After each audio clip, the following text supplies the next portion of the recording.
Welcome to another Zen pop-up. So in this Zen pop-up, what we're going to look at is creating better emails basics.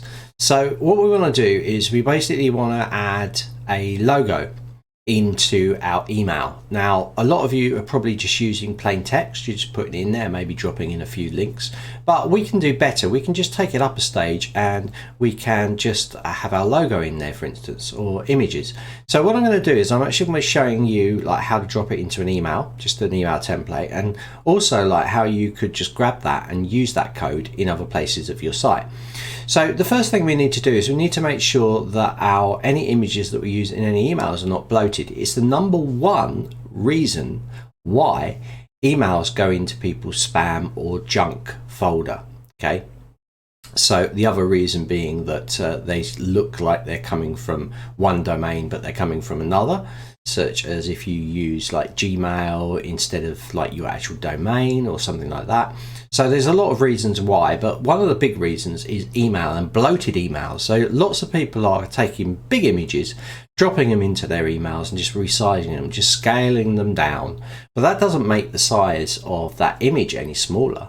It just means that your email is getting just overloaded. It's just much too big. And so it's being flagged against the text ratio and it's going into people's spam folders or junk email. So we can avoid that by making sure that our images are roughly, a good size to put in there. So I'm going to be showing another little tip in here, which a lot of you probably don't know about, and that is the clipping that you can actually do inside of Zenler. Now, I have done a video on how you can clip and crop inside Zenler. So this is another way of doing it straight from the media library that a lot of you probably don't even know about. So let's go and show you how it's all done. So I'm going to go straight into Canva and I'm going to building this. So I'm just going to go and create a design and I'm going to choose a custom size of 1920 by 1080. Okay, just put 1920 1080 and we're just going to drop that in there. It's going to open up a new canvas here. And as you know, like if you are viewing this, you're viewing it as 60 to 68% of the size in this particular window. But so actual full size of the document is 100%. So if you're looking at anything done in here, it isn't necessarily the right size. So what I'm going to do is I'm going to go and grab in a image that we've already got inside here. And I have a Zenler logo in here, which I'm just going to drag across into here.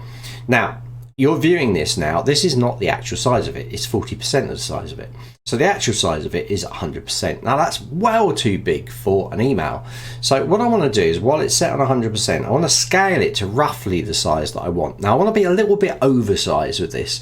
So I'm going to say that I want it about that size, but it's probably going to come down because the size of this image when it is cropped down is not going to be much bigger than even if I did it at this size. So I'm going to keep it round about this size. Normally I look for a ratio, so if I'm going down that size in my email, then I'll generally just like double it up roughly like that. It's not going to add a lot more size on. So now I've got that, what I can do is I can export this out. Now remember, this is the actual size at 100%. Okay, we're not looking at it like that or like this where you're viewing these sizes. We're looking at it at 100%. This is the size it will be. And then we're going to use Zenler's cropping tool in the media library to crop this down. Really cool feature that if you don't know about it, it can be really good. I might even be able to crop out the R there as well. So let's go and share this. Let's go share. Let's go download. As I'm using the free version here, because a lot of you are using the free version of Canva, I'm going to just jump in and choose JPEG here. I haven't got any options on size or quality. I need to leave them the same. If you are using the pro version, you do have the ability to change the quality and the size. And generally, if I would put that on 100, but 80 is going to be fine. So let's click download, and that will download into my downloads folder. So let's just wait for that to come up, 2 seconds, and there it is. And I'm going to go in show folder. So I have it in here now. So I'm going to just move that onto the thing. Let's just call this Z logo. Okay. And because I've got this saving out on a separate drive, I'm going to drop it into my desktop folder so I can grab it easily. Okay, let's close this down. Let's jump into ZBrush. let's jump into Zenler.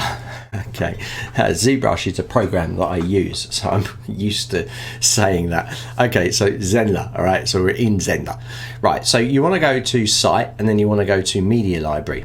So this is really cool. If you haven't seen this, I played around with it, it's really cool. So we're going to click Upload. Now remember, that image that we downloaded is got a lot of white space around the outside of it. You remember? If I show it to you again, you'll see.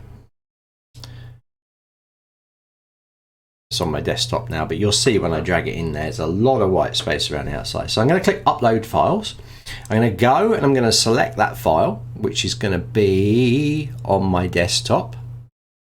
Actually, I think I've got it there, but I think I dropped it onto my desktop, which is there. And we're going to click Open. So at the moment, there's lots of white space. So before we did the Upload button, let's click Edit. So what have we got here? This is the editor. So we can come in here and we can change the way this looks. So we can go to Crop. And watch what happens. We can crop this down. So we can actually come in here and grabbing these little sidebars, we can crop this in like this. How cool is that? So what will happen now is when I click Save, it's going to crop it and get rid of all that white space. Let's click Save. So that's how it looks. We're going to click Done and Upload. And now, bang, it's going to appear inside here. So there it is. There's our logo. So we can view it there. You can see that. We can view it. Now, we want to put this in the mail. So there's one thing we need to do. At the moment, every file that you upload is only for logged in users to see. It's a security measure. But as it's in an email, we want everyone to see it. So we need to make sure that we go into Share. And we need to make sure anyone with a link can view this or download. Okay, so it opens up for them. Click Done to that. Just make sure you do that. Now we're going to jump into the email broadcast. I'm going to add that logo in there. So I'm going to create a brand new broadcast and I'm going to call this one Logo for this. Just what you would normally call it. And we're going to click Create. So now it's going to open up. We're going to choose our email list, in this case all contacts, and we're going to click Next. So now where I've got this, I'm going to do a paragraph break down there, hit Enter. I'm going to put the cursor here and I'm going to go into Image. Now I'm going to choose and I've got my image there. So I'm going to click that and there it is. Now I'm decided, remember I made it a little bit bigger, I'm going to bring it down. So I'm going to bring it down to like that size. So now it looks really nice in there and I've got a clean email. Now I can write all the text I want and I can send this out and I've got my logo in there. So this is brilliant because it means now I've got my logo. If we preview this, we've got our little logo in there. It looks a lot more professional. So it means that you're branding everything as you go through. Now, using this same idea, you can of course do this with images as well. So that handy feature of cropping inside of the media library means it's really, really quick for you to crop things down, put them in there, and you know they're going to be in there at size and it's going to look good. So if we look in there now, and that's on 100% there, and you can see that our image is much smaller, but it's roughly about the right size we want. So I tend to double up on the image size, then I can just move it down. It's not going to add a lot of file size to that because Zenler optimizes images anyway. So you get a double kind of optimize, which you've got to be careful about because it can reduce the quality sometimes. But that's how you can do it. So now we can use that in other things. So if I've got a marketing funnel, for instance, I can just come into the marketing funnel, go into the automations of the funnel, and then I can just start setting them up. So I can go in here and I can drop that logo and just get in the habit of doing this. So we go in here. If I was going to drop the logo in there, I do a carriage return. I click inside there. Grab the image, choose the image, there we go, drop it in, resize it down, got my branded email in that automation, and I'd save it out, and there we go, I've got it now.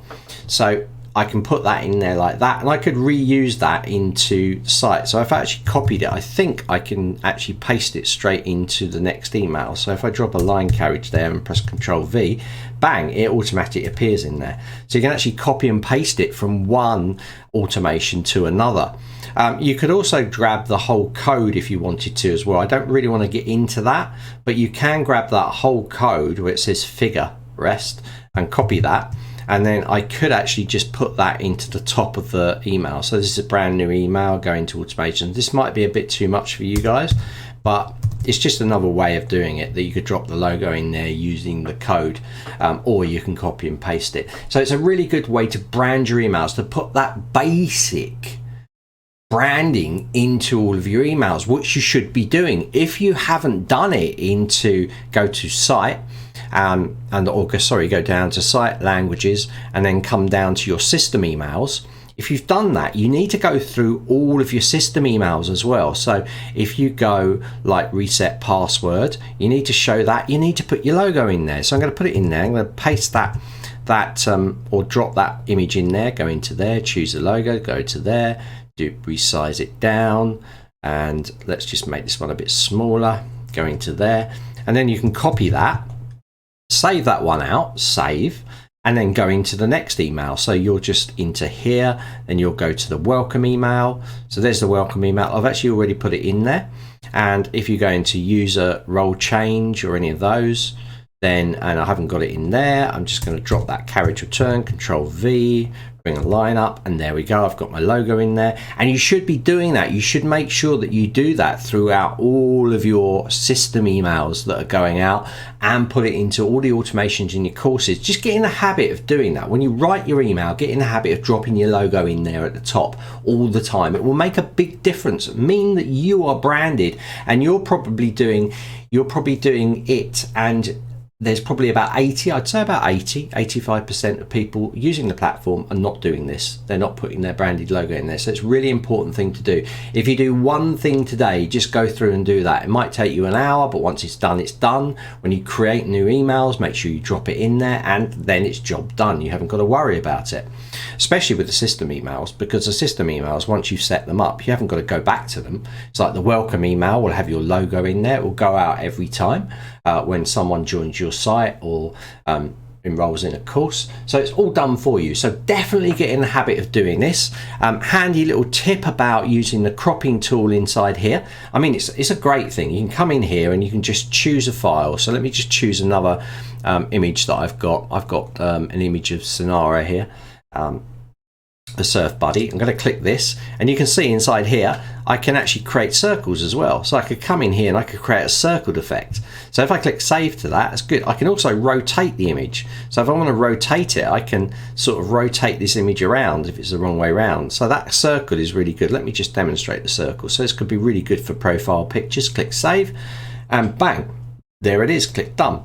And now I've got Zenler surfing away, and she's in there like that.